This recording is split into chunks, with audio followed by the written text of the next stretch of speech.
Hello everyone, এমকে Bengali ক্লাসরুমে সবাইকে জানাই স্বাগত। শীতকাল রচনা। ভূমিকা।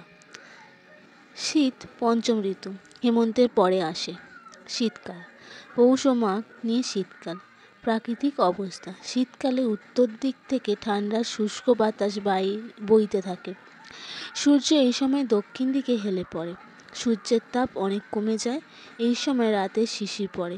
ভোরবেলা চারিদিক কুয়াশায় ঢেকে যায়।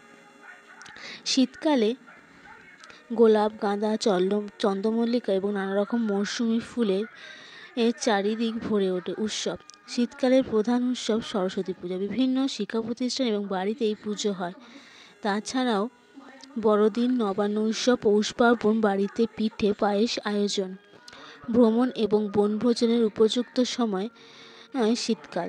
শীতকালে সার্কাস ও নানা রকম মেলা বসে। উপকারিতা: শীতকালে নানা রকম শাকসবজি জন্মায়, যেমন মূলো, বিভিন্ন রকম কপি, টমেটো, বেগুন, পেঁয়াজ, আলু, শিম, মটরশুঁটি, বিট, গাজর ইত্যাদি।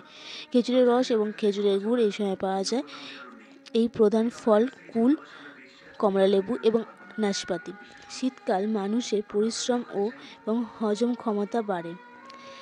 এই ঋতুতে অসুখ বিসুখ কম হয়।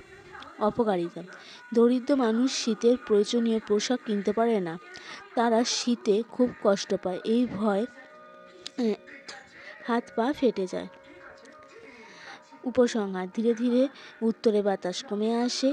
এরপর দিন বড় হতে থাকে। শীতের বিদায় নেওয়ার সময় এগিয়ে আসে। তো আজকের ভিডিও এখানে শেষ করছি। তোমরা যদি এই ধরনের আরও রচনা দেখতে চাও তো আমাকে কমেন্ট বক্সে কমেন্ট করে জানাতে পারো। আমি এই ধরনের রচনা তোমাদেরকে দিয়ে দেবো। তো চলো, দেখা হচ্ছে নেক্সট ভিডিও। টাটা।